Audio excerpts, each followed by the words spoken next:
Hi there, everybody. Welcome to another episode of the Cloud-Based Mayhem. Before we get into this one, just wanted to remind you all that we are taking questions. I've gotten a bunch of really good ones for Bill Belcourt. He's going to be hosting a show here in the very near future dedicated to just answering your questions.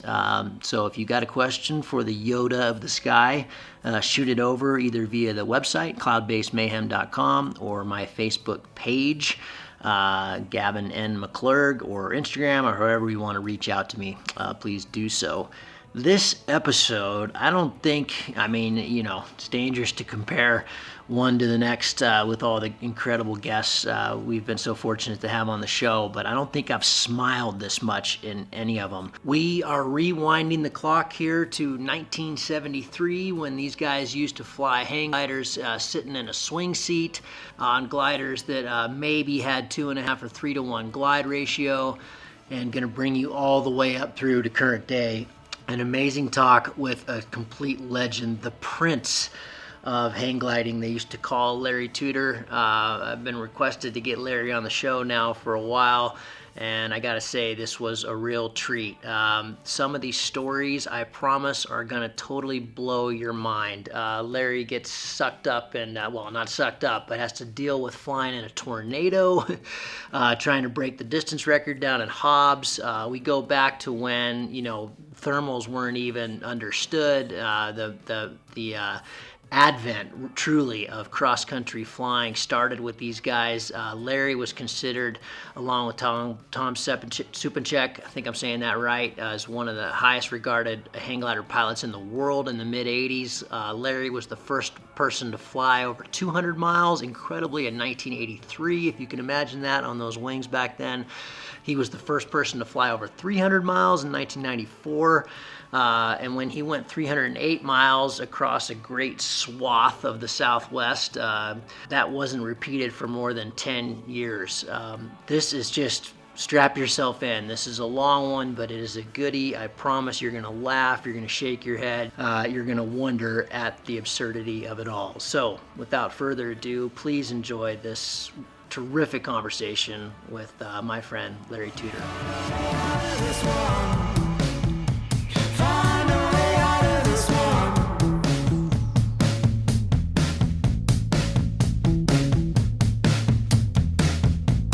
Larry Tudor, it is awesome to have you on the show. Thank you so much. We've been trying to track this down for a few weeks now, but I'm actually glad it took a little bit of time because I was able to do some reading about you. Why don't you tell me about where you are, and then I'd love to hear about how you got into this sport over, I think, if my addition's right, over 40 years ago. Oh. Yeah, sure. Hi, Kevin. Thanks for having me. Well, basically, I started flying in my senior year of high school. I had gone to a party in the Springs, Colorado Springs, and the next morning I was looking through the Sunday supplement of the Rocky Mountain News and saw these guys who had been flying off Pikes Peak and landing on the Broadmoor Golf Course, and looked out the window at Pikes Peak and thought, wow, that's pretty cool. But it was something so far out of what I thought I could do. I didn't even think about it again until a group of us were at another party, and I was in kind of a weak frame of mind. And one of my other friends had already started taking lessons at Shondell up in Golden, and he said, it's $45 for a 5-lesson package, and it's pretty fun. It's pretty easy to do. So went up there and took a couple lessons. I took a 5-lesson package, but I started flying prone because my glider got delivered rigged for prone, and they didn't have any instructors yet that flew prone. They said, well, if you wait around 2 or 3 months, I think one of our instructors is going to be flying prone by then. So this was all swingsuit days. Yeah, it was. We had like these really stripped down harnesses and no reserve chute, old, little climbing helmet maybe if you felt like it. It was really, really primitive. $45 for a 5-lesson package. That is just a bit. I mean, when I look at, so give me a year. Is this 77? I think it was 73. 73. Oh my goodness. I mean, when I look back at footage of that, it's like footage of the early paragliders. It's just terrifying. I mean, these wings you guys were flying, uh, they don't even look like wings. I mean, it's just, what was the glide ratio on these things you guys were flying? They were claiming 4, but I think it was closer to 3 or 3.5 to 1. So like a really bad speed wing, basically. Yeah, but even so, getting your feet off the ground for the first time, and my first flight was on a day where it had just snowed like 6 or 8 inches, and so only myself and a girl showed up for lessons, and a student from Boulder CU had hitchhiked down to Golden to give me a lesson, and they were going to cancel the lesson, but I was there. The instructor was there, and because the girl didn't really like to fly in the snow so much, I got just a ton of takeoff and landings. But I remember the very first time my feet left the ground and I could look back up the hill and see where my last step was and see where I was when I landed. That was just such a thrill, to know that I actually flew from point A to point B. And when did it kind of so you I mean, was it just purely sledders? I mean, was there ridge soaring? Was it on anybody's radar that you could use these things to go places back then? Absolutely not. No, basically, if you flew in a small hurricane or pretty stiff breeze like 25, 30 miles an hour, you could make passes. For instance, one time I was coming home from work out in Aurora, and I was driving across Cherry Creek Reservoir, and I looked to my right, and there was a guy in a paraglider follow me, right next to my car, and so I turned around and went back to the turnout so I could watch him, and that was a local pilot named Bill Ferrari, who was pretty much a bird and a really special pilot. He was an absolute natural when it came to flying. He's the one that loaned me his glider and harness and taught me how to fly prone. But unless you had a really good ridge soaring sight and it was blowing, small gale, you really couldn't stay up. And so sometimes people would be flying the west side of Green Mountain on the lee side of the Rockies, and you could just see the turbulence flowing right through the wing because they didn't have battens. And when they'd hit turbulence, the wing would just transfer the turbulence right through the sail. So yeah, it was pretty scary. I was pretty happy just to be able to take off and glide down. That was good enough for me. And we kept trying to find higher spots to jump from. With me, I'd always try to find places that had nothing I could hit out in front, so I could just jump off, and wherever I glided to, that's where I landed. What was you guys are such pioneers. I've just got the biggest grin on my face right now imagining this. Was it like, what was the accident to flight ratio? Were people just dropping out of the sky left and right, or did you guys kind of have it figured out in a semblance of safety, or was it just one man for himself, just Yahoo? No, it was pretty much cowboy Yahoo flying. Yeah, Um, yeah. and I was one of the worst Yahoos. I didn't know it at the time, and kind of sort of discovered it well after the fact, after I had gotten much better at flying. But my first glider was delivered to me with the CG probably about 6 or 8 inches aft of where it should have been, and they also had it rigged for seated instead of prone. So in order to keep the thing flying, I had to fly around with the control bar almost down to my knees, and people would look at me and say, "No, no, no, you need to let the bar out to your chest. That's where you should be flying." And every time I do that, I'd just go right into a spin and spin into the ground. And so, Oh my God. so it's like, okay, but I don't think I'm going to like this. And Did you just have an uncanny ability? Because I understand you're not a big guy, right? I mean, did you just have an uncanny ability to bounce back then, or or did you just take some visits to the hospital? I think I was just really lucky. I Right. was really lucky. Yeah. Um, there was one time I was flying from Cherry Creek Reservoir, and the glider turned to the right, and before I could recover from the turn, it was near the bottom where the outlet is, or the spillway for the reservoir, and there's a lot of power lines and things at the bottom. And rather than hitting the power lines, I parachuted the glider by pumping it from about 35, 40 feet and hit flat on my face. And I think the reason that my voice is so unique right now is because I hit my larynx pretty hard. My doctor was telling me that this new sport of hang gliding was probably too dangerous and I should think about quitting. But uh, here I am. So you were asking about the whole progression of hang gliding. Well, at the time I bought my first hang glider, there was this new hang glider coming out called the Shondell Comp.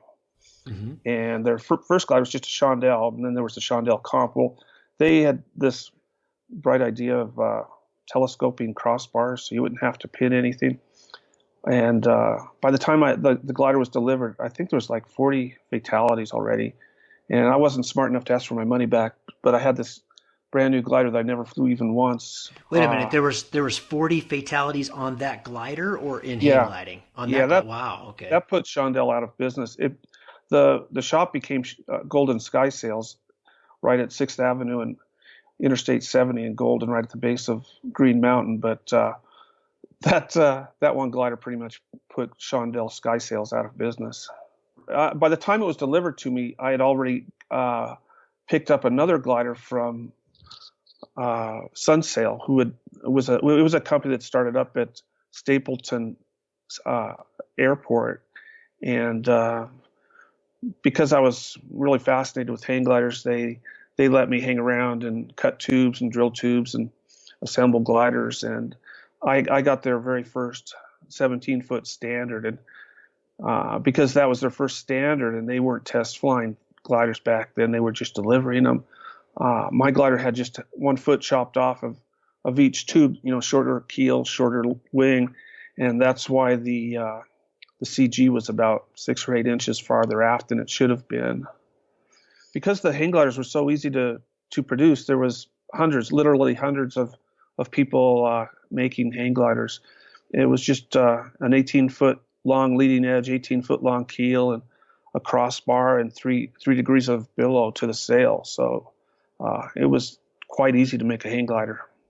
And then, at some point, hang gliding goes through this. I mean, I know it just like paragliding, it's gone through all kinds of revolutions. And was that with the advent of like Will's wing? And when did you guys start figuring out that you could use them to go places? For me, I think the biggest transformation in hang gliding came when the Dragonfly was created by Roy Haggard at Ultralight Products. He opened up the nose angle and cut off the tips, and those were called truncated wingtips back then. They were squared off tips so that they weren't pointy tips, which would cause stalls and spins. So that went from about, I don't know, 4 to 1 to 8.5 to 1. And the first person in Colorado to get a Dragonfly was Charlie Boffman, aka Hawkman.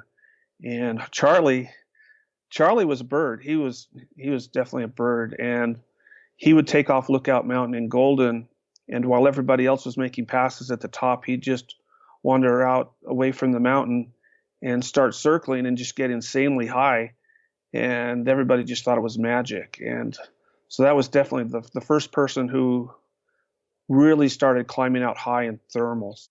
At that point in time, I had kind of given up on the glider that I was flying, because I'd gone out to Lookout Mountain and watched Charlie and watched him for hours, and I could see what he was doing, and I knew that I could do that if I just had the right equipment.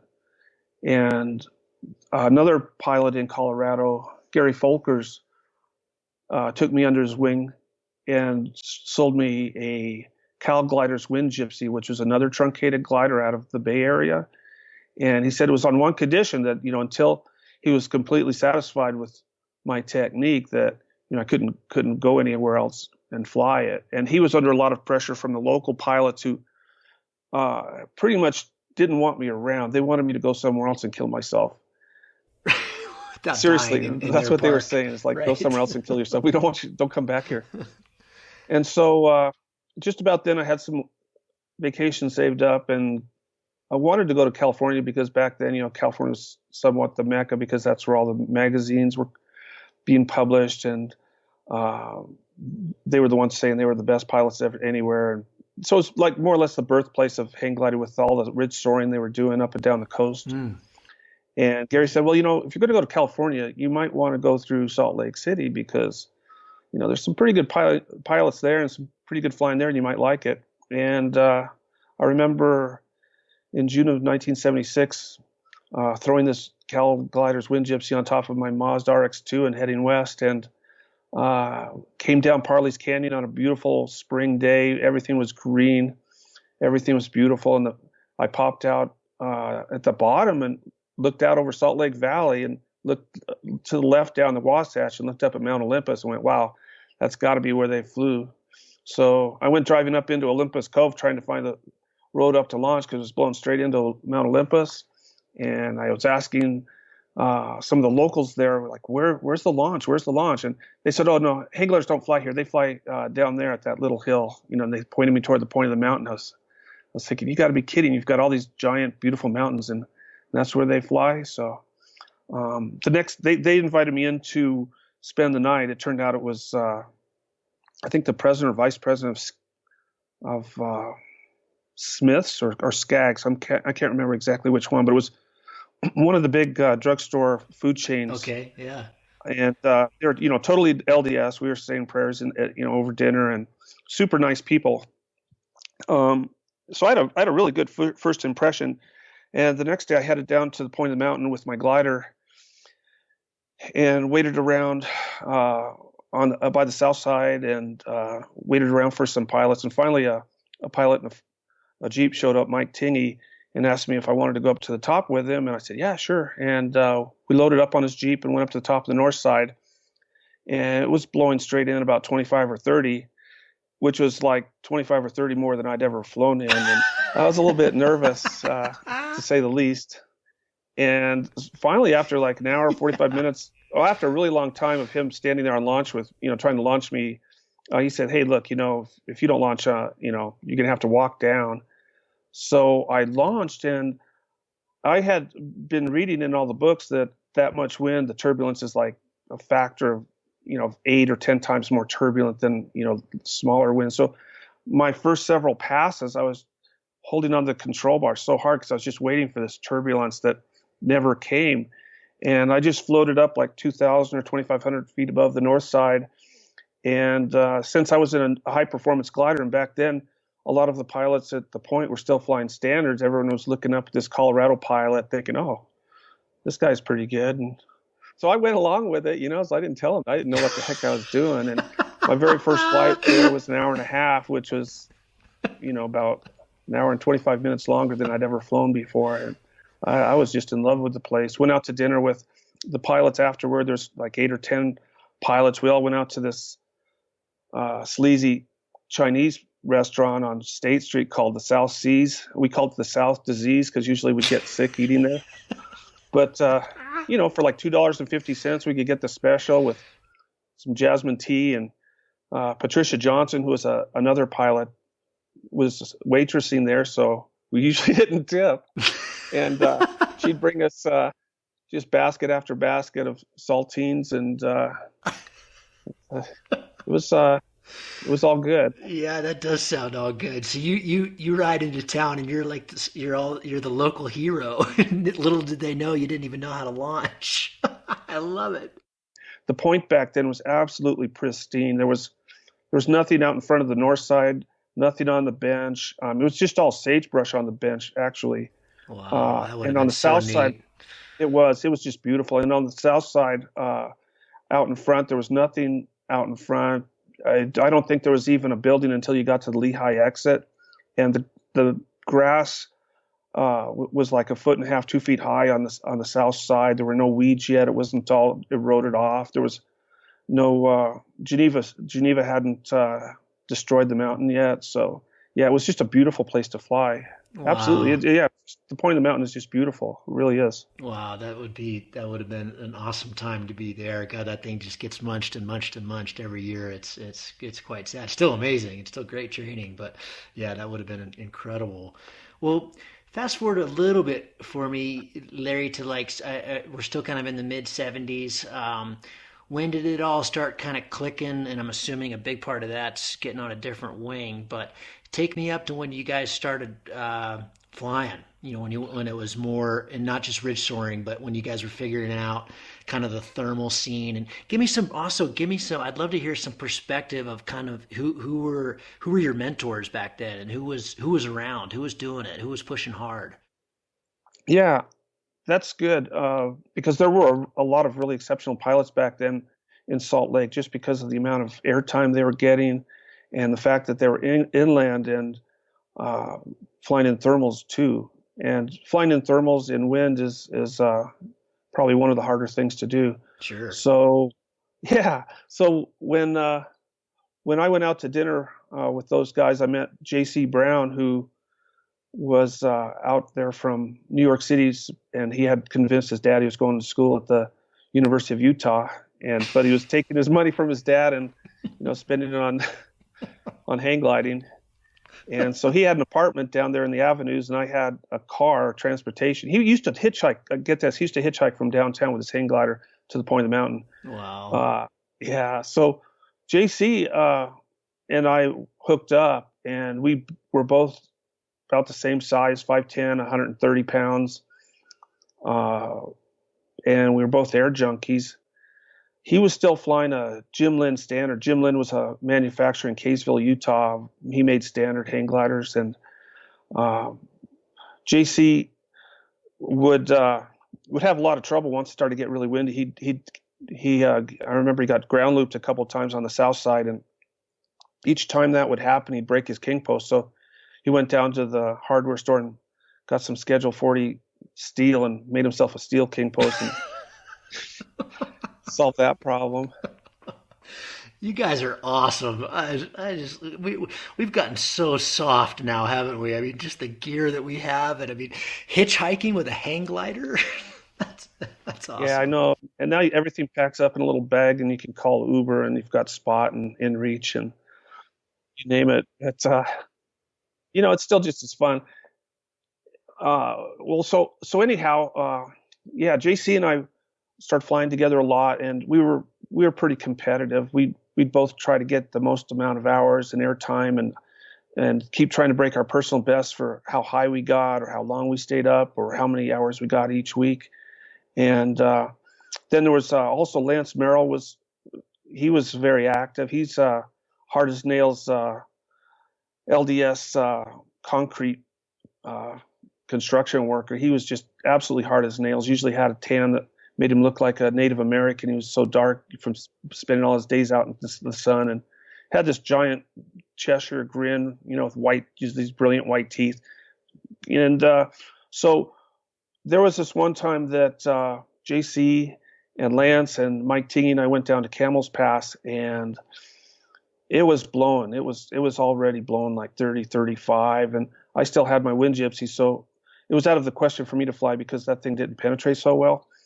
And then JC was a little bit conservative, and so was Mike Tingy, but Lance was all for it. He was going, hey, we fly this all the time on the south side, so I'm going to go for it. And so we helped Lance set up and launch, and Lance just went straight up like 3,000, 4,000 feet, and we were wondering if he was doing that on purpose. And then he disappears to the right on his standard down toward Salt Lake City. He just disappeared, and we're like, well, that doesn't tell us a lot, does it? So after an hour or so, apparently Lance flew down to Provo Canyon, and before crossing Provo Canyon over toward Timpanogos, he was wondering where we were, so he flew back.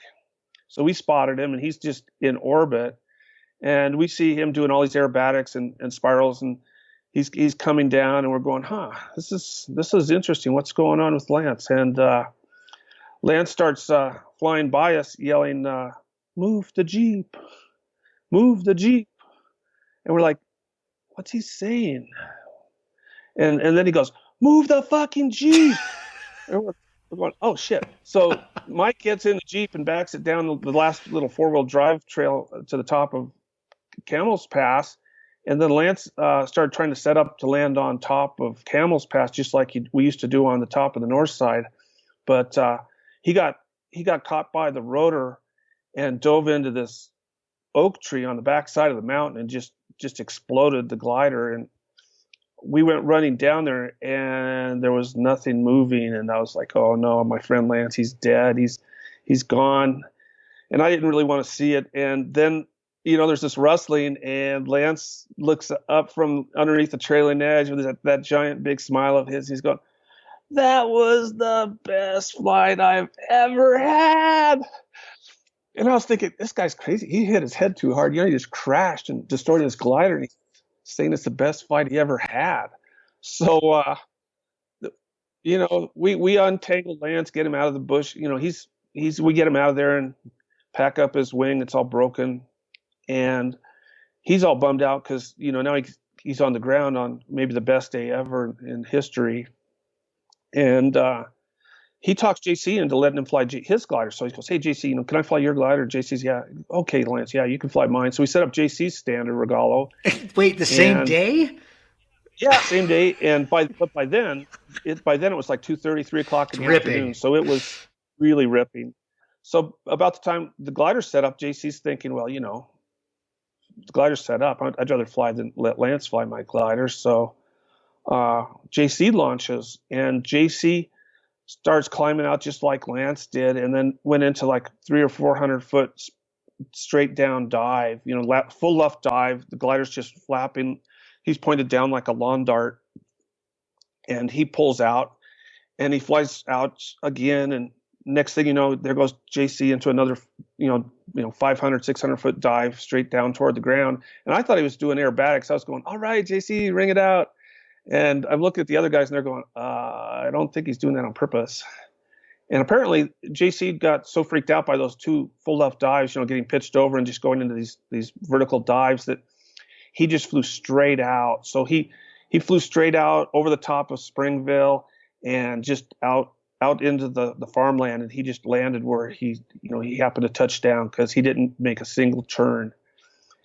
And that was the last time JC flew that Jim Lynn Standard. He sold that, and then he got another glider, and that's when JC and I started really starting to fly competitively with each other, because our gliders were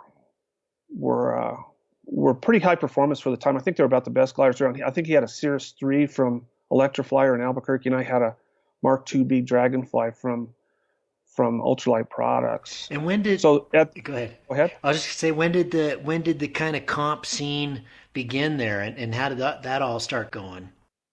Oh, okay. So competition. Well, basically, leading up to competition, I never intended to compete in hang gliding, because when I was younger and in high school, I used to play lots of chess, and then I started I started competing in chess. And when I started to compete in chess, it kind of ruined it for me. So I didn't want that to happen with hang gliding. I just wanted to hang glide for fun. I didn't care about competitions, didn't want to go to competitions. But anyhow, JC and I were getting like 35, 40 hours a week. We'd fly the south side in the morning, and then usually the mountains in the afternoon. And that winter, we had to get out of Salt Lake City because it was too cold, and we wandered down to southern Arizona and then Southern California. So over the course of the very first year, we honed our thermaling skills and discovered that our thermaling skills were already, pretty much better than anyone in Southern California. We were thermaling at Torrey Pines and getting several hundred feet over, and all the locals were telling us we're out of our minds. There's no thermals at Torrey Pines. It must be concentrated ridge lift. But so when I stayed at Torrey Pines and became a Torrey rat, just putting a pillow over the brake of my Mazda RX-2 and sleeping across the two front seats. And JC hitchhiked up to Van Nuys to work for Bill Bennett and Bill Bennett Delta Wings, working with Dick Boone, the designer there. And so was there money in it back then for these designers, or was everybody just doing it out of love? You've got me. I think no. JC was making a salary. He was making an income. Okay. Okay. It was a real job. Yeah. And being at Torrey Pines, though, everybody kind of came through Torrey Pines at some time or another during the winter months. And so the UP van showed up from Temecula with all the UP pilots. And, that was my favorite glider at the time. I'd never met any of these guys I'd read about. And Pete Brock was there with Roy Haggard and Mike Quinn and all of his competition pilots. And they'd brought down the new Spider. It was another truncated glider like the Dragonfly, and I had pretty much thought that there would never be another glider as good as the Dragonfly, so I was content just to fly my Dragonfly. But it was bothering Pete Brock that I was sitting up there above all his comp pilots on their next generation wing. So he said, "Hey, I'd like you to fly this glider and go up and fly this glider." I said, "No, no, no. I like the Dragonfly. I love the Dragonfly. That's my glider." He says. So then he tricked me. He said, "Oh, could you do me a favor then and fly the glider? Just tell me what you think of it. Tell me what we could do to make it better." And I said, "Well, yeah, okay, I'll do that." And I went up there, and as soon as my feet left the ground, I was like, "Oh man, I can't fly my glider ever again. This glider's so much better." Nice. Yeah. So Pete said, "Okay, hey, take this glider back with you to Utah. And, if you want to sell our gliders in Utah, that'd be great." And so I went back to Utah and started being the UP dealer in Utah. And so that summer, which would have been 77, we were flying a lot in Salt Lake City. JC was flying the point of the mountain every day while I was trying to work construction, doing framing and some other stuff with another hang glider pilot, trying to get some money for the summer. And then that summer, a pilot from Montana asked me if I wanted to join him at a competition in Infamere, British Columbia, called Mount Swansea. And on the way up there, we flew some places in Idaho, and then we went to the Big Southern Butte and flew a couple times there. And that was actually the first time that I ever got crazy high in a hang glider. I found a thermal and just locked into it, and it was so concentrated on the thermal, I didn't realize how high I was and didn't have an altimeter. And by the time the thermals topped out, I couldn't find the butte anymore because everything had sort of flattened out beneath me. I had to trace my way in from Arco and see the switchbacks up to where the mountain was, and was like, oh my God, I'm really high. How high do you think you were? Yeah, I don't know, 16, 17,000 feet for sure. It was. Were you hypoxic? Probably. Yeah, I was probably hypoxic. Where am I? That's a good sign you're hypoxic. Yeah, and I was frozen too. But at any rate, that was the first time I ever really, really got high, because in Salt Lake, there was usually an inversion or something that would hold the thermals down a lot lower. And so then from there, we went up to Mount Swansea. And back then, the rules for the competition were kind of freeform. Every competition had its own sort of rules that were made up for that competition.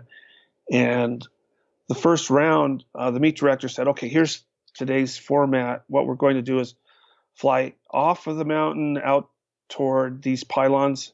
And so you're going to get points for how fast you get to the pylons. And then from there, it's how many pylons, how many figure eights you can do. And then there's a spot landing. Okay. Was race to goal even a thing yet? No, it was. Okay. That's still way off in the future. Okay. So basically, the meet director talked everybody into flying really fast out to the figure eights and then seeing how many figure eights you could get. Well, I was watching people take off and going through all this lift, and they were flying fast. And I was thinking, wow, if they would have just fly slower, they'd get out there to a lot higher. And I took off, and I'd push out and climb as fast as I could in the thermals. You couldn't make any circles in the thermals. That wasn't allowed. But by the time I got out to the landing area, I was a couple thousand over the takeoff and managed to do some ridiculous number of figure eights. And I could even extend my figure eights to where I'd hit the next thermal coming through and, work that back to the launch. So I had a pretty good lead going into the competition, managed to win that. And that was pretty exciting because at that moment, it was just after the World Championships where another pilot in that competition, Dean Kupchenko, had gotten second place. So there's nothing as dangerous as a young pilot that comes to the realization that he can beat the people that he's competing against. Well, when you say World Championships, what were they doing for the world? Like these figure eight things, or were they more like stunts? Because they weren't cross country, right? Were you racing, or what were you doing for World Championships? That's a good question. I didn't go to the World Championships, but I think I think who knows? Yeah. From what I can recall, I think what they were most focused on back then was how long you were in the air. That was a big thing. Right. And then spot landing. Okay, so only because I think I could listen to these stories from there from forever, but only because I want to be mindful a little bit about time, and I want to get into some of your world records and some of the huge distance. So get me from where we are here. So you're kind of flying Swansea, you're doing figure eights. to in 1983, as I understand it, you were the first person in the world to fly over 200 miles. It wasn't counted because you had to have an observer and all that back then, of course, because we didn't have GPSs keeping track of everything. But still, I mean, how do you go from that kind of wild cowboy to, and not just you, I mean, everybody back then, but what happened there? Was it obviously it was gliders, but what else was going on? And I don't even think, was the Owens even discovered then in '77? Like when you guys were going up to Invermere, were people flying the Owens already? Well, actually, I think the Owens was just getting discovered. Okay. When JC and I were in Southern California, he told me about these two pilots he met in the Sylmar Van Nuys area, who had been flying this magical place called Cerro Gordo. Well, at any rate, the description of the place didn't sound possible. The amount of vertical to the side to the mountains, and just the length of the mountain range, and the size of the thermals just didn't sound even possible. And back then, we were still convinced that Salt Lake City and the Wasatch was the best place on the planet to fly. So when JC and I got back to Utah in '77, there was one day where we were flying Francis Peak.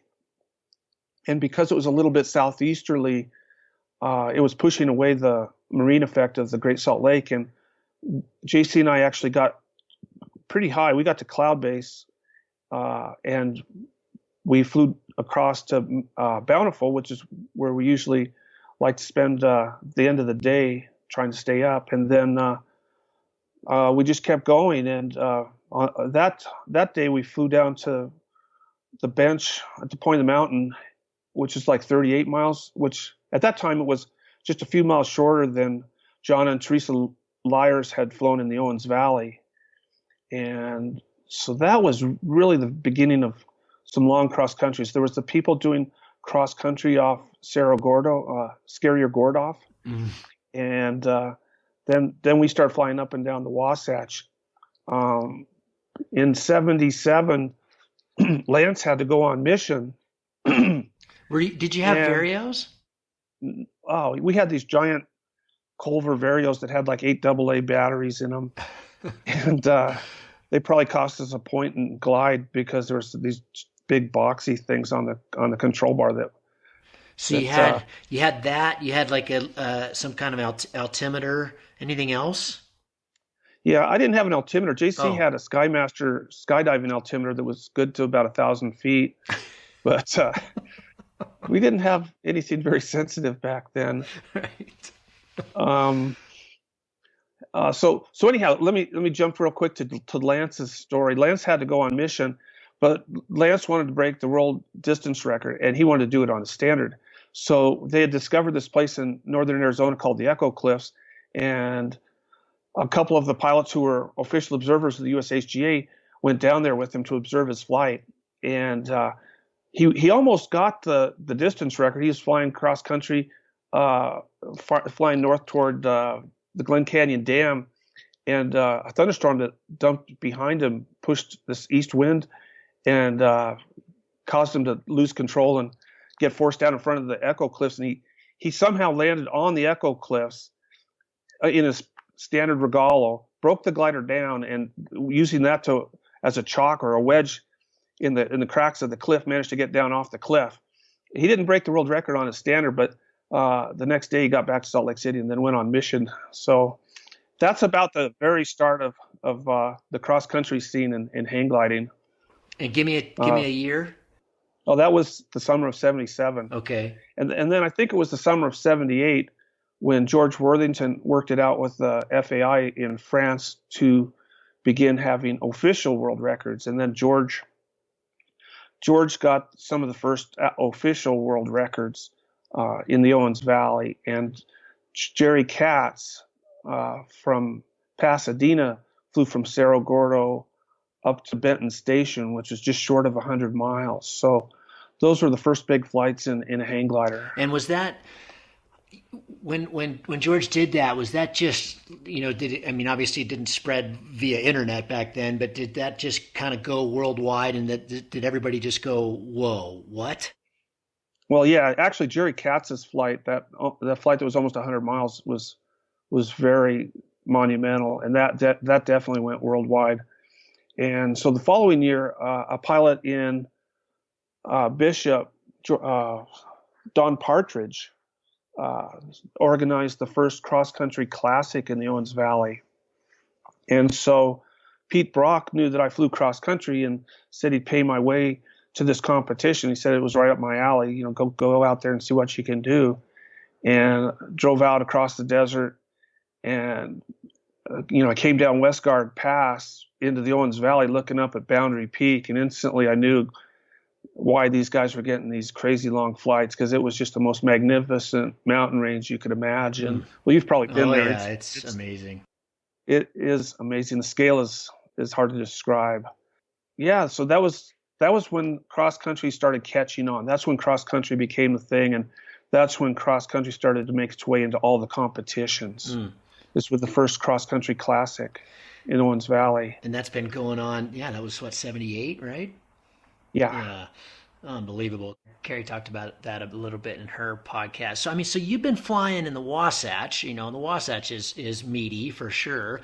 But the Sierras are kind of a new, was it a little bit, oh God, when you got up there? Because you guys used to fly that all summer, right? Exactly. Yeah, we'd fly it in middle of the day, any day of the week.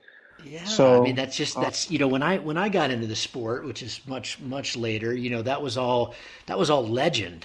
That was all, wow, those guys back in the day, they used to fly this every day, and it wasn't really until Dave Turner that that paragliders started flying it again in the summer. It happened. It used to happen back in the day, and then it just, I don't know, it got that reputation that scared everybody away, and they didn't fly it in the summer. And then Dave Turner's now gotten, he's flying it all the time. But you guys used to fly it all the time like it was nothing. I mean, like the first time you stepped off Waltz Point, was that a little hairy?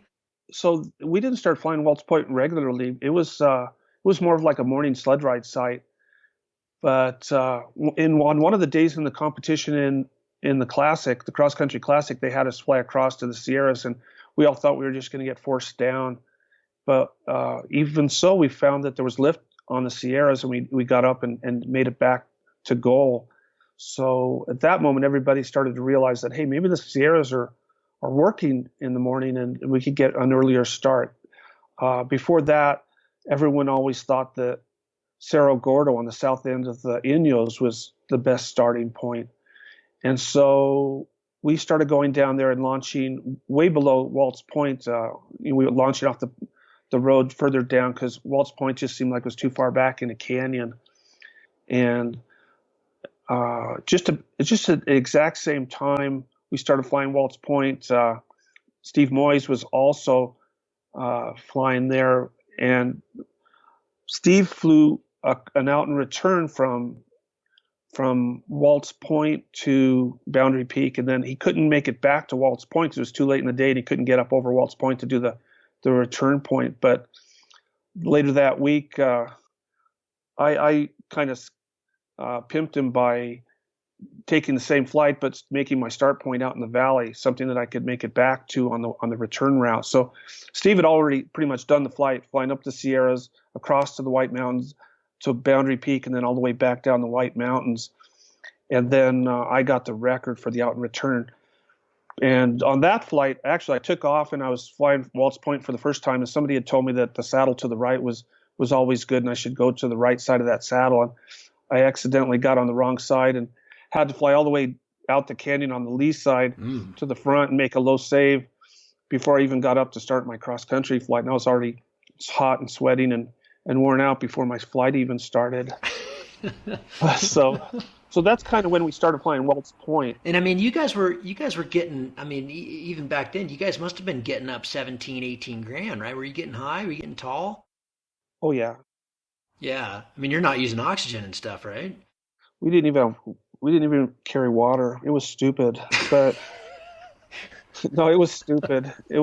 Okay, so I definitely want to tap some of the stupidity here too. But so I got to jump to this. your record flight in '83. You're doing these out and returns. The competition scene has now been kind of established. You guys are flying cross country. Was that something that just happened on a really good day, or was that something you really had in your sights? Because that was pretty. I mean, you're just talking about the first 100 milers are being done just in 78, 79. I mean, I imagine this was a pretty big deal. I'm not trying to, I know you don't want to make this about you. I'm just trying to say, like that's a big deal. I mean, 200 miles in '83, that's incredible. Was that really a product of just this constant getting after it and training? I mean, did you have that in your sights? I guess that's my question. Did you have that in your sights to do something like that? Oh yeah, yeah, definitely. Well, we knew it was possible because during the cross country classic, we'd be taking off Gunter and flying way up past Luning and even as far as Gabbs, Nevada. So we were getting lots of flights out into the desert and figuring out the desert at different times of the day because there's different valleys that have different wind conditions, and there's like a sea breeze that comes off of Walker Lake late in the day, and so we started figuring out where we wanted to be at what time of day out far into Nevada. So we already had it kind of scoped out all the way to Austin, Nevada, or at least to the Shoshone and Toyabe Mountains. So we just needed a way to get off the ground earlier and out into Nevada earlier. And from Cerro Gordo, you really couldn't do that because the sun wasn't on the Inyo or the White Mountains quite yet. So it really was. It was really Steve Moyes and the discovery that Waltz Point had just great conditions. Yeah, at 9:30 in the morning, it was already just really beautiful flying. It was pleasant. The thermals weren't crazy or strong, and you get to go up past Lone Pine Peak and Mount Whitney and Mount Williamson, and just looking over the back at all these just beautiful mountains. So we started figuring out the White Mountains and the Sierras and which mountains you wanted to be at what time of day and how to get across the valley. You're talking about crossing there at Bishop and getting over to the Whites. Yeah. Yeah. So we discovered how to fly the White Mountains and the Sierras early in the morning. After each of the cross country meets, we'd spend like another 3 or 4 weeks in Owens Valley, and it was just a wonderful place to be. Even if you're not flying, we'd go hiking or bouldering or hitting the hot springs or the artesians for swimming, and there's just tons of opportunities, tons of fun stuff to do outside in the Owens. And on that particular year when we did 221 miles from Waltz Point, I was there with my girlfriend Lori, who also got a pretty good out and return off Mazurka at a Boundary Peak and back. I just woke up that morning when the record happened, and just it felt like that was the day, and everything just clicked. Other pilots landed early because they thought it was too turbulent, and I'm not sure why that was, because I didn't really feel like it was that turbulent. Now wait a minute, are you talking about your flight in '83 or in '88? Not sure. It doesn't matter. Cool. I'm not sure. Well, actually, so for a long time, the longest flight was Jerry Katz at like 96 or 98 miles off of Cerro Gordo. And then after the first cross-country classic, it was the second cross-country classic, Tom Krejci and Mark Axon and we were flying off Cerro Gordo, and that's the first time we made it off the end of the White Mountains and broke 100 miles. But we didn't have barographs and all the FAI sporting license stuff and all of the paperwork stuff for an actual world record. And so I flew out toward Miller Peak and thought I had the world record, and then found out later in the day that Tom had beat me by another 10 miles. So at that point in time, Tom Krejci had the longest flight in the world, and I was second, I guess. And then we just celebrated the next couple of days at the hot springs, and it was we felt pretty happy about getting the longest flights. And back then, it wasn't as important to get the world record itself. So then after that, then people really started concentrating on the actual FAI world Okay. records. And was home in the Owens then? Or had you moved out there at this point, or were you still living in the Wasatch? I was living in Utah, but Okay. I would spend at least 6 or 8 weeks in the Owens Valley. So uh, I would try to be in the Owens Valley during the best part of the season, where the days are the longest and the thermals are the best. Okay. So I think you started talking about this other record. So you go 200 miles in 83, and that was the record at the time. And then fast forward a few more years, in 88 you break another record, 243 miles, and that's the one, according to the book, that's the one where everybody else landed because it was too turbulent. So you were talking about that. Did you? Was that kind of was that SOP back then for you, or did you just have a really high bump tolerance, or was that just a day you felt like everything was right? Yeah, I had a really good bump tolerance from flying in the Owens all the time, but it was nothing compared to Don Partridge's. Don Partridge was a local who had a ranch in the hills below Gunter. And when I would think it was bumpy, I'd ask Don if he thought it was bumpy, and he goes, no. And so I said, well, what's bumpy to you? Because people were tumbling and people were getting tossed around pretty good. And he'd say, oh, well, when I actually have to hold on to the control bar, that's when I consider it too bumpy, because normally he just rests his elbows on the control bar. So if you lived in the Owens Valley, you definitely would You got get used a to good it. bump tolerance. Um, but I mean, your flight in '88, it was July, so it was definitely ripping. You land, and it's, I guess you felt like you could have gone a lot further that day. You went 243. According to the article, you weren't really happy when you landed because you hadn't done 300. One, is that true? Were you unhappy? And then two, you know, I've always had this theory that chasing big numbers can distract us from the beauty of the flight. And I'm totally, I've succumbed to this as well. I'm a number chaser just like anybody else, but does that? Yeah, I mean, I guess tell me about that. That record flight. Did you land and were you kind of like, oh man, that sucked because you didn't get 300, or did you land and go, God, that was amazing. I went 243. That's a long Well, ways. well, for sure, I wanted to go farther. The goal back then, it always was to make it to Battle Mountain on Interstate 80. But when I got past Austin, the road cut northwest through a range of mountains, and there was no road to follow anymore, and it was too late in the day. So rather than going off into dinosaur country and landing out and not having a witness, I decided to land where the road curved left out toward the northwest. And as I was spiraling down to land, a car pulled up, and I must have been hypoxic or tired or something. I figured they'd stop there to see the hang glider, and so I started yelling down at them. And the guy ran back to his car to get a gun because he heard somebody shouting and screaming, and thought there was something going on out in the bushes. And he was prowling around out in the bushes trying to find out who was screaming. and You were and then I above them. landed. Yeah. And I landed, and he's like, where did you come from? And I told him, and it's like, yeah, right. There's no way you made it from Lone Pine, California.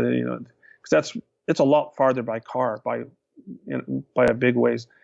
And so, I talked these guys into signing all my witness forms and taking all the required photos and all that kind of stuff. And they didn't have a rack or anything, so I hid my glider off in the bushes, and they gave me a ride back to Austin, Nevada, which was an old mining town in the Toyabe Mountains. And so we're heading back toward Austin, Nevada, and some hawk comes flying across in front of us and splats on the front window. And it's just like it was just like a bug, hitting a bug to this guy. He just puts on his windshield wipers, starts smearing all the blood and guts across the window, and didn't miss a beat. Didn't he kept talking, and he's talking about how, oh yeah, the U.S. just shot down an Iranian airliner today. And I'm like, what? Why would we do that? And apparently it just was on the same day that some airliner been flying in the direction of one of our missile ships. And So I don't know. It was just all pretty surreal. And Yeah. I got back to Austin, Nevada, and when there's only like one place open, there was a bar, and it was an old whorehouse that had been converted to a bar and a restaurant. And the guy there gave me a room. Who knows what the history of that room was, but I called down to I called back to my rides and everything, and Joe Bostic, he flew up and picked me up. I got a ride out to the little airport near Austin. He flew up in a Cessna 152 and flew me back to the Owens Valley, where I picked up my truck and then went back up to get my glider. So, Unbelievable. yeah. And okay, so now we're up to 88. These crazy numbers just keep going down the line here. In 1990, and some I'm assuming before then, you guys discover Hobbs, New Mexico. You're the first person to fly 300 miles. I actually went back and looked at some of this track because I mean, you don't have tracks like we do now with the devices and everything, but you flew Hobbs, New Mexico, across a big swath of Texas and land in Oklahoma. Like I have to hear about this flight. That is just awesome. Well, yeah. So just about the time we're getting about as far as we can possibly get flying in mountains, some pilots started cracking off really long flights in Illinois, and Kevin Christopherson did like 286 miles off Whiskey Peak in Wyoming. And that's when we started doing the math and looking at how fast you go across the flatlands when you're going straight downwind. And rather than try to jump off a mountain in a hurricane like Whiskey Peak, we started thinking about towing. And we had connections with Jerry Forberger, who had the Atoll towing system in Lubbock, Texas. And that combined with the fact that I talked with Rich Jesseroga, who was at the National Oceanographic and Atmospheric Research Institute in Boulder. He had all these aerial thermo maps from satellite that showed that West Texas retained heat during the afternoon, and the thermal started a lot earlier there than anywhere else. And I started calling all these sailplane pilots that had world records around there, that lived around there, and they were happy to talk to me about their soaring and how happy they were to live there and fly there. And they said it was the best place anywhere to fly. So Joe Bostic and I went out to fly with Jerry Forberger in West Texas in Lubbock, and for several days we were stuck on the wrong side of the dry line, or the Marfa dew point line, and it was kind of low clouds and breezy southeast winds and overdevelopment. And Joe started doing some research and figured out that if we were on the west side of the dry line, we'd probably be getting a lot more flying in. And we decided to take a road trip to Hobbs from Lubbock and check out the Soaring Society of America and the airport there at Hobbs that their office was at. And we showed up there and said, hey, we're hang glider pilots. We're towing hang gliders, and wondered if we could try towing our hang gliders here. And they were all for it. And they said, yeah, you guys can fly here. Just give us a demonstration. So Jerry was there, and Joe and I, and we wanted to make everything just perfect, right? So we just went through all of the pre-flights, all of the checks, and made sure everything was perfect. And I took off and soared up, and he used up the whole runway, and I went to release and couldn't release. It wouldn't release. And I didn't have a hook knife, and I was like, oh man, this is bad news. So I'm trying to pull on this, and it just won't release. And so they're out there with Jerry on the truck, and they're saying, what's wrong? And Jerry's like, oh, I don't know what's wrong. It's like something's wrong with it. So eventually I end up landing with like a mile of line pulling out behind me, and land on the runway near the tow vehicle. And we figured out what was wrong. It was a glitch in his tow release that he hadn't encountered before. And the people from the Soaring Society said, well, if you guys can get through something like that, it looks safe to us. It looks like you guys have got it together. So, yeah, you guys can start flying here, and we've got some hangars you can set your gliders up in so you're out of the sun and the wind, and we're happy to have you. So that's when Joe Bostic and I started flying at Hobbs. And the neat thing is you can fly just about any direction to get big distance. And just about that time, there was a day where I took off first, and no, I'm sorry. Joe took off first, and Joe beamed away from the airport, and he was on his way. And then I took off second, and I got up, and I was on my way, and we were going straight east toward Texas. And Joe bombed out after his first thermal, and I was on my way. I kept going into Texas. So apparently, Josh, our driver, who was Jerry's son, showed up to pick up Bostic and say, "Hey, Bostic, hurry! You haven't broken down yet. Hurry up and break down so we can go chase Larry." And Joe's saying, "No, set up the rig, set up the rig." And Josh is like, "We can't tow here. You know, it's a state highway. There's power lines. You know, we can't do it." He's going, "No, no, no. I want you to take me back to the airport." And he didn't want to break down the glider, so he puts the glider back up on the tow vehicle, and they start going down the state highway there. Oh, And that sounds like a sure bad enough, idea. you know, yeah, sure enough, they get pulled over by the police, and he's like, "You guys are never going to get that pickup truck off the ground with with that thing." And so Joe goes right into his Czech accent, which he could turn off and on at will, and he's going, "No, no, we are trying for the world record, and my friend is already going, and I need to get back and catch him, and it's a very important. It's for the world record." And so the policeman's like, "This has got to be illegal, but I don't know what I could cite you guys for." So he said, "Okay, what you guys have to follow me with. I'll have my lights on so nobody hits us."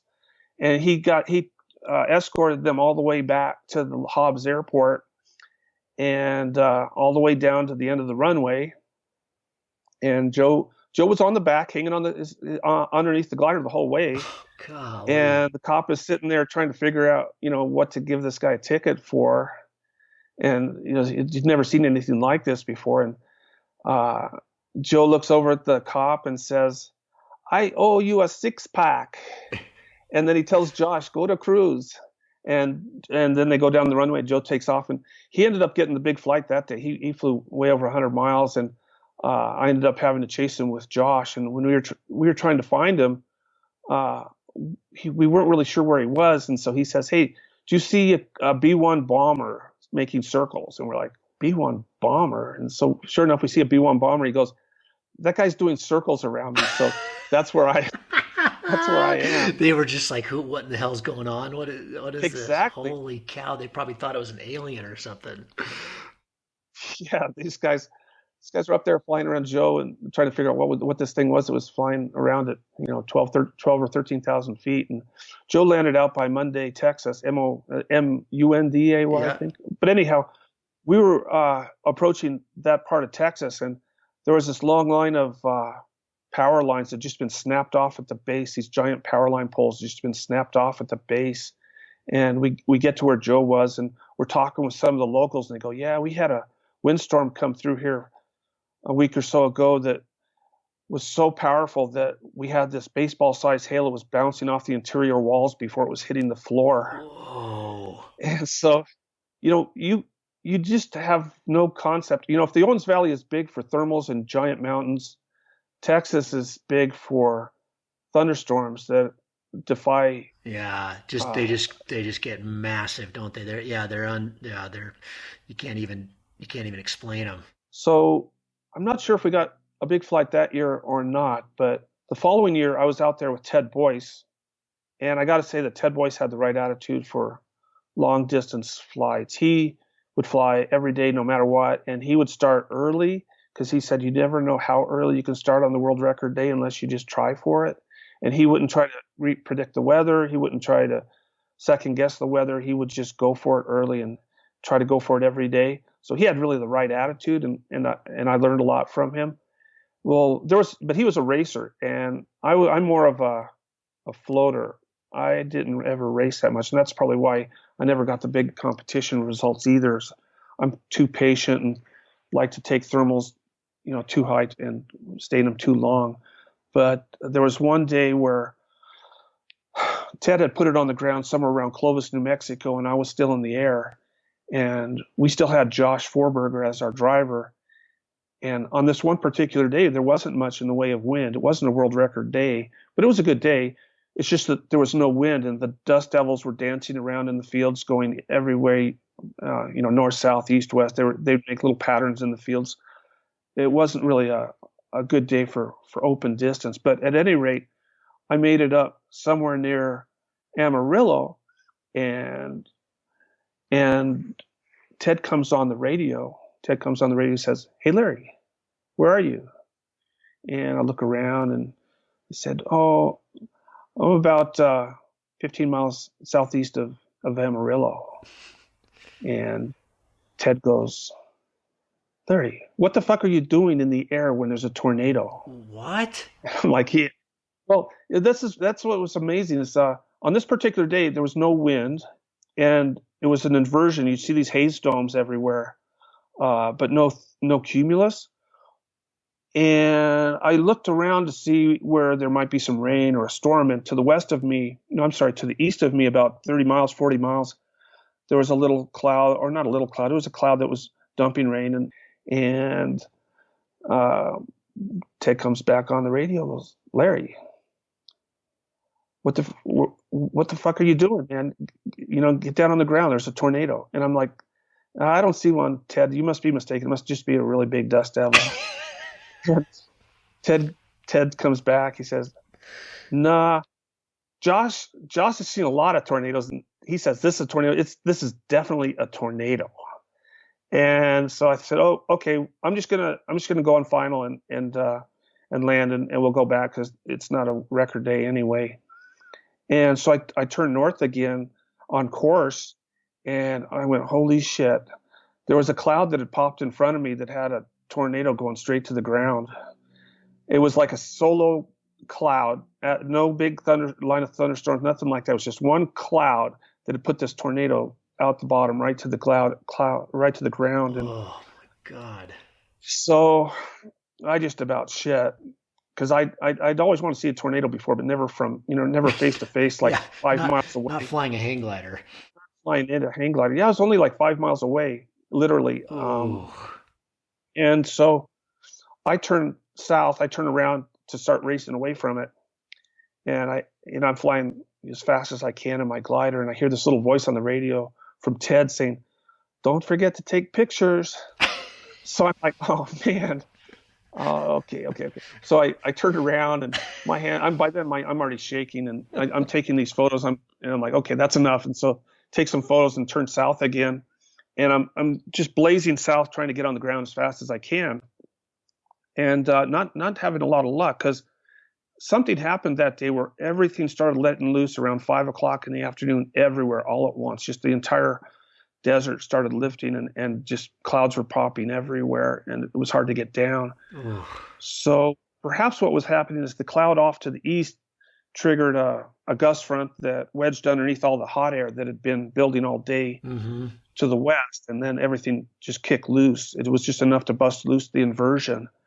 So after racing south for, I don't know, 10, 15 miles across the Palo Canyon, I was looking down, and I thought my eyes were watering or something, because everything looked all blurry. And I wiped my eyes and looked down. No, I'm definitely blurry. And then I realized that the whole desert was just a big windstorm. And I was like, "Oh no, this is not good." And so I start spiraling down to land on the probably the wrong side of Palo Canyon from where Josh and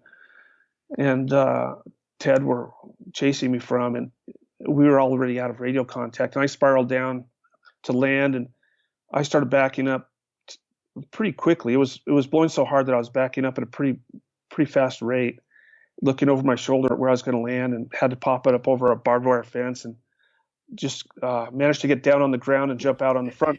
What's your trim speed on a hang glider? Well, I'm pretty sure I was flying about 40 or 45 miles an hour when I touched down, and I was still going backwards. And I jumped through the control bar and grabbed the front flying wires, and my hands were so cramped up from gripping the control bar so hard that I couldn't undo my carabiner. I kept trying to undo my carabiner to get loose of the glider so I could lay my glider down flat, but I couldn't make my fingers work. And so back about that time, everything's getting black. I mean, the sun's going away. The sirens are starting for the tornado warnings. Whoa. It's getting really surreal. and people are trying to get out of town. There was a guy leaving with all his horses in the back with his pickup truck. He pulls up at the road next to me and he says, "Hey, do you need any help?" And I'm yelling, "Yes, yes, help! I need help." And I could see him look at me, look up at the tornado, look at me, look up at the tornado. He got back in his car and just hauled ass. And I'm like, "Oh no!" So here I am standing there in this big field, and all hell's breaking loose with the weather, and I can't unhook from the glider. And fortunately, Josh and Ted show up, and we broke down the glider in record time, threw it on top, and started working our way out to try to get back to Lubbock. And the whole way out, it was just surreal because there would be these baseball games with all the lights on, and people were out there on their lawn chairs, and the tornado is right there. They're looking at the tornado and look at the baseball game, look at the tornado and look at the baseball game. And it's just life in West Texas. They're just used to tornadoes. And Man, that is terrifying. The hackles on my skin are. Oh my God. so that it was pretty terrifying, but it just, really showed me that weather can change so quickly. And when you're at 15,000 feet and everything starts to lift off, it's pretty hard to get down on the ground in any short amount of time. Man, and so tell me about that encampment. Was that the year you did the record? Oh yeah. So Ted and I were trying for these flights and getting some pretty long flights. And there was a competition coming up in Hobbs because Hobbs had started to be discovered by then, and they were going to hold a tow competition in Hobbs. And there was one day where we got a really long flight up past Klein's Corners up towards Santa Fe, New Mexico, which was somewhere around 260, 275 miles. And the next day, got back late, like 3:30, 4 o'clock in the morning, got a few hours sleep, tried it again, and got another flight up toward the north of New Mexico, and that was like 280 miles, and had another real late retrieval and very little sleep. And this was the last day before the Hobbs competition was about to begin. But even after having two long flights in a row and being sleep deprived, I just jumped out of bed that morning, and I had this premonition from the previous night's sleep that I was going to do this flight, and I had lived this flight exactly as it panned out. And I knew it was going to happen. We were always doing declared goals, but we never really could be sure where our declared goal would be when we're flying the flatlands, because if you're off a few degrees, Yeah. it means miles and Sure. miles of difference. But I knew I was going to do it, so I called up Will's Wing, and I talked to Rob and all the boys and said, "I'm going to call you tonight from Elkhart, Kansas, because that's where I'm going to land." And they're like, "Oh, that's nice, Larry. That's nice. Hope you're having a good vacation." And which is always sort of an inside joke because they always figured when I'm out on the road, I'm not at work bending battens or doing real work. And then there was a pilot in Elkhart, Kansas, Ron Kinney, who I had flown with on previous years. And I found his number and called him up and said, "Hey, Ron, would you sign my witness form if I land in Elkhart tonight?" And he's like, yeah, right, whatever. "Are you here in town? Are you putting me on? What kind of joke is this?" And I said, no, I'm calling you from Hobbs. I'm going to land next to the Pizza Hut tonight, and I want you to sign my forms. He's like going, "Whatever, dude. Just have a fun day, And Wow. and so then I told my driver, Pat Page, my official observer. I said, find the coordinates for the airport in Elkhart, Kansas, because that's where I'm going to land. I know I'm going to land next to the Pizza Hut on the grass in Elkhart, Kansas tonight. That's what's that. And I don't know how, I didn't know it was 300 miles at the time. He just said that's where I'm going to land. And so we filled out the forms, took the photos, and the flight played out exactly like I relived it. In fact, the first thermal I took out of the airport, I had a low save above all these oil derricks, and I was only about 200 feet off the ground, and there's not much good landing around there because it's all mesquite and oil derricks and electric lines. And I wasn't nervous. I wasn't nervous that I was going to land or anything because it was all part of the same dream or the same premonition that I'd had the night before. So all the low saves, all through the flight, it was exactly as it played out in the dream, with the exception that at the very end of the day, I started getting low in the panhandle of Texas, northern Texas, and it didn't seem like there's going to be any thermals left, but there was a big feedlot. The feedlots there are just huge. And so I passed over the feedlot and didn't get anything and just kept heading north and was thinking that this was just another cruel joke, that I was going to get another 280-mile flight and not get the world record.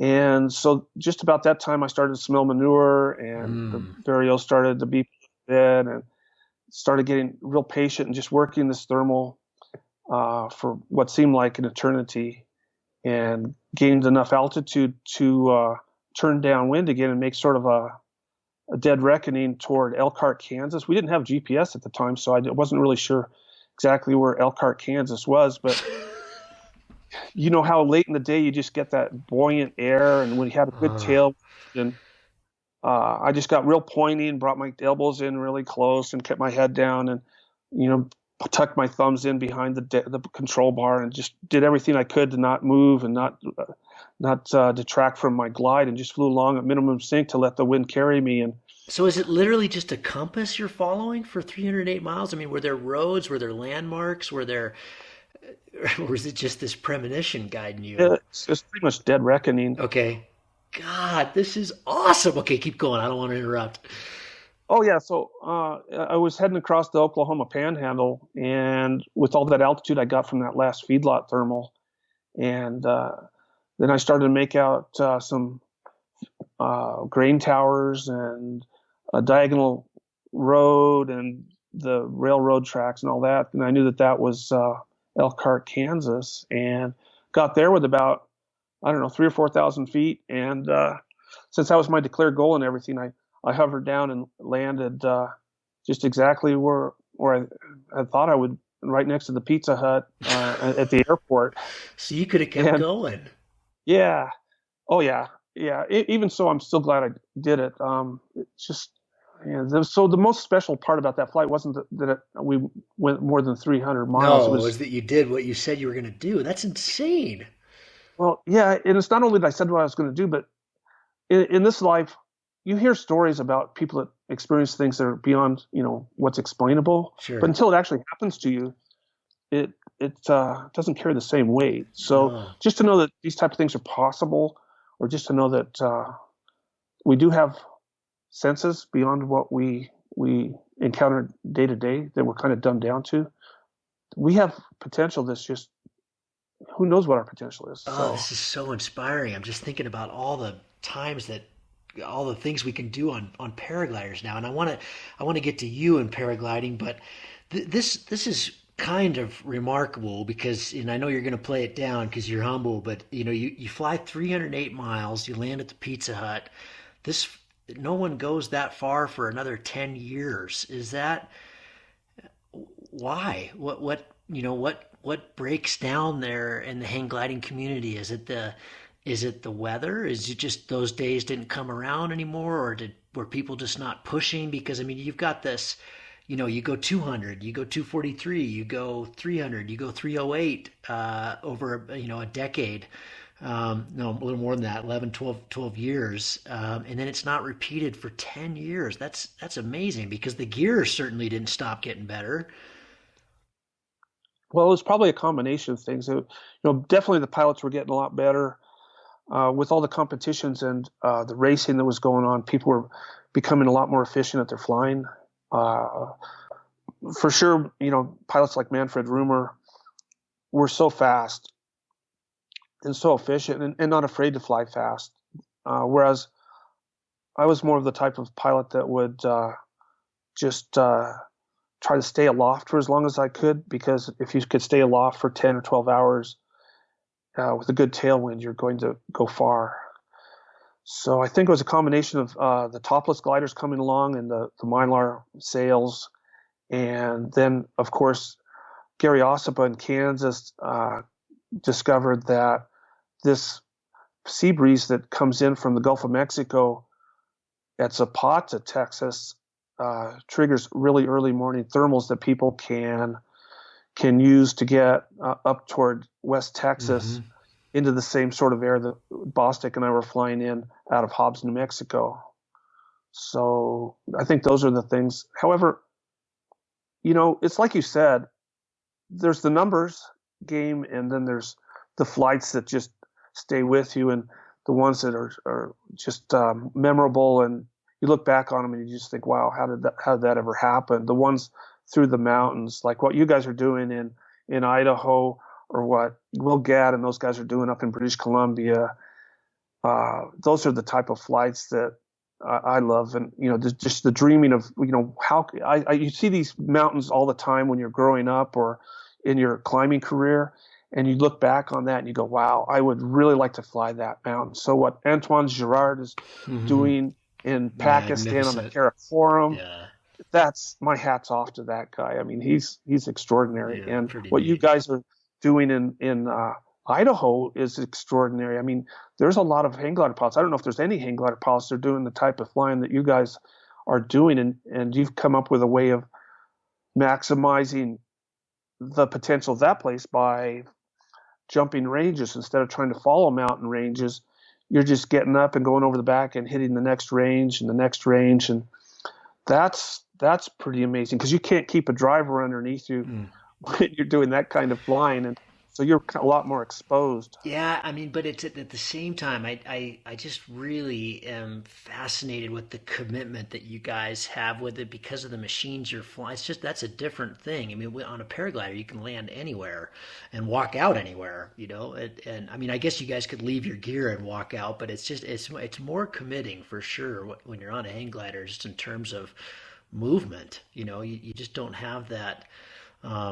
Anyway, I just hats off. That it's just remarkable. And before we leave it, I've only asked you like 1/10 of the questions we've got, but we're already almost an hour and a half in. So I do definitely want to hear a couple things. One is you left hang gliding for quite a long time, and then you've come back to flying pretty recently, but now you're paragliding. So tell me about those two things. I imagine they're similar but different. Well, so yeah, I was hang gliding a lot and in the industry a lot, and I think that when you make your business, it loses a little bit. And when that came to a head for me was I was importing laminar hang gliders from Icaro in Italy, and one of the pilots that I was sponsoring was one of my best friends I'd flown all over the world with, and he tumbled at Sandia Peak in Albuquerque, and his bridle for his parachute snapped his neck on opening, and he died. And then his wife's brother brought a lawsuit against us, and some toothless old hag in a rusted out Chevy Vega pulled up in my driveway and served me. And so I was a little bit soured at that time because I'd spend all my time doing parts orders and delivering gliders and testing gliders, and just wasn't getting as much flying as I wanted. And I was also going broke, and I had a wife and a daughter by then. And even when I was flying, once you have a daughter, you're kind of thinking that the risks you take for yourself aren't good when you've got a family waiting for you at home. So it's kind of the sport seems more selfish at that point. So I think that lawsuit definitely soured me completely. And when was that? That was 99. Okay. And so I was basically pretty much out of money, and that's the only reason that they didn't get anything out of me, that the lawsuit didn't go anywhere. They could have gotten some down tubes and some spare parts, but here's a carabiner, go away. Exactly. You can have everything. I don't want it anymore. Right, Please right. take it. But I didn't have any desire to go out and fly. I hadn't quit hang gliding, but I just didn't have any desire to fly.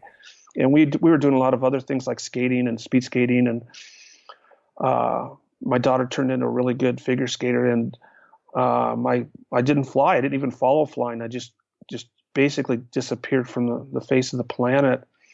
And over the course of time, my daughter had heard rumors, like she'd do Google searches on me, or at school they'd have Like career day. Yeah, exactly. And she'd do a Google search and say, "Oh yeah, here's my dad. He's got all these world records in hang gliding." Oh yeah, there was a Guinness book that they opened up, and she found my name in there too at school. So she knew that I flew, and she knew that I had made a name for myself in flying. And she was about ready to leave for Europe this year to go study in Lugano, Switzerland, and she wanted to paraglide there. And I said, "Well, if you're going to go there to paraglide, I want you to know how to fly before you leave."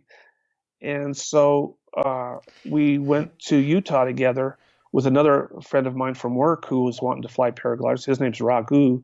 And we hooked up with Chris Sanacroce, and we started right at the bottom of the hill and started taking the lessons together as beginners. And out of the three, I was probably the slowest to learn because I was having to unlearn old bad habits. And I just don't learn as quickly as I used to. My reflexes Sure. aren't as fast. And with somebody yelling at you, pull this, don't pull that, let off this, left, right. And, I wasn't the best student. I think Turtle got kind of pissed off at me more than once because he thought I was just being obtuse. But we went through the whole course Right. together and started at the bottom. And Ariane was soaring by the time we left. And there was one moment that was pretty cool. There was a beautiful north day. I mean, it was one of those perfect north side days. And she hadn't actually had a soaring flight yet on the north side. And so Chris took her up the north side, and you're climbing up the north side, and the lift is getting stronger and stronger. And you crest the top of the north side, and you look back on Mount Timpanogos and the Wasatch and Utah Lake, and everything just opens up. And she was telling Chris, "Wow, now I understand why my dad does this." Yeah. And she started crying, and so when she landed, she came up and hugged me, and she went, "Wow, wow! Now I know why you do this. This is so cool. This is so much fun." Wow, that is so cool. That talk about full circle. I mean, and then for you, did it just kind of reignite all those old memories and and why you've always been a pilot? I mean, that must have been incredible to just rediscover flight. Yeah, it was. In fact, that's exactly what I've enjoyed most about it. Is it reignited those same exact feelings I had when I first discovered hang gliding. Every little step was fun. So the first little flights off the south side and the first soaring flights. In fact, the first soaring flight I did on the north side, where Chris remote controlled me up off the bench to the top of the north side, looking down on all the houses and on the bench and houses in the gap, and I just seemed so out of sorts. It didn't seem like it was real because You saw it when none of that was there. yeah, I didn't recognize anything. I wasn't sure if I was in a dream, but I thought, well, I might not be in a dream, so I better keep it together.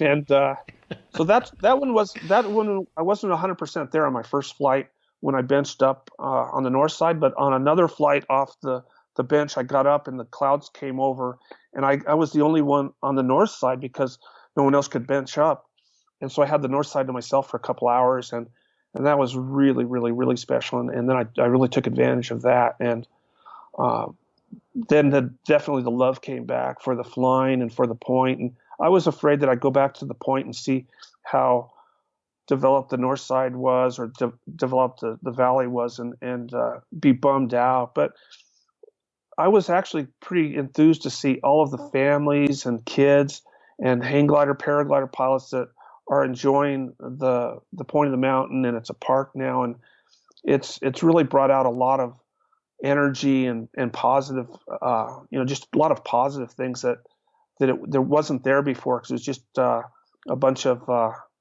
enthusiasts. But now that there's homes up there and kids that are out there being free range kids, and just being part of the hang gliding, paragliding from the moments they can first walk is really cool to see. It's really cool.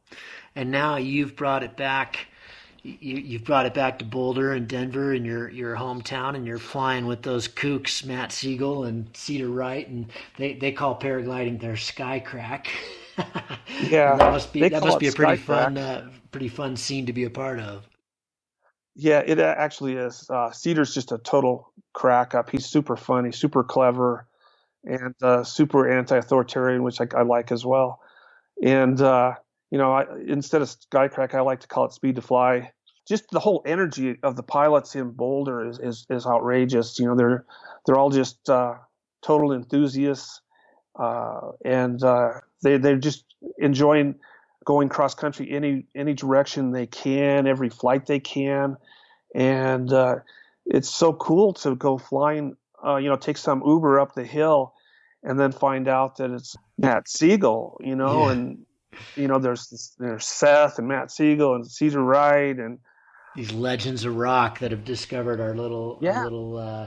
sky paradise, isn't it? Okay, well, I think this is really timely with your daughter learning. One of the questions I had, and we're going to end it on this one because I want to be mindful of your time, and I think we're going to have to do a part 2 or something with this because, like I said, I didn't ask you half the stuff I wanted to. That was just fascinating talk. Thank you. But if you could rewind the clock all the way back to year 1 when you were, or year 2 when you were a 50-hour pilot, what advice do you wish you would have either followed or would have received? And think about your daughter when you answer it.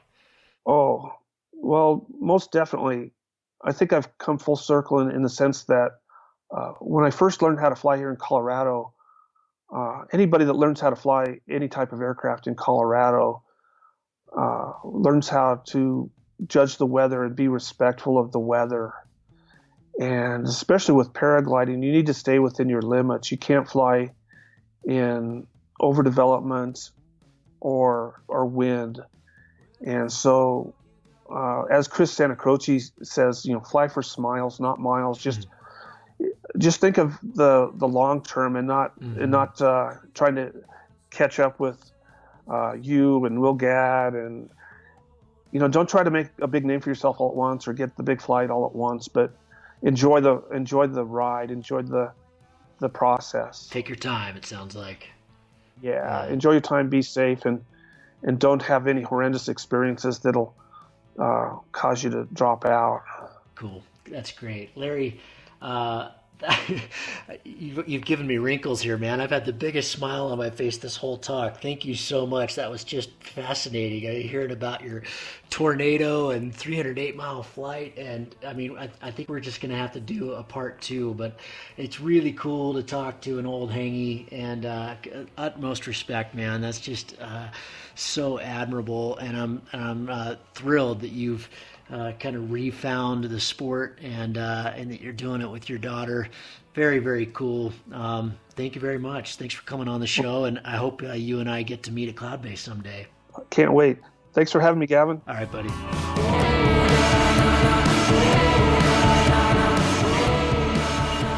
I hope you enjoyed that.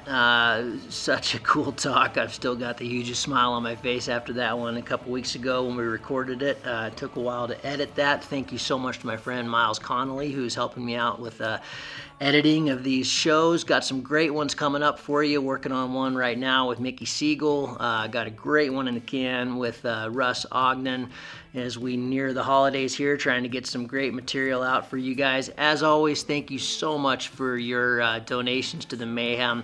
As always, all we ask for is $1 a show. So if you got something out of this one or one of the previous episodes, send us $1. I really appreciate it. It goes a long ways to making this all possible.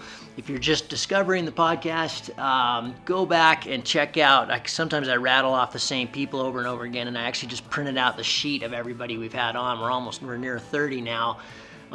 Terrific stories from guys like Guy Anderson, who disappeared here in the PWC back in 2012. Isabella Messenger just raps poetic on all things flight. Fantastic talk with her.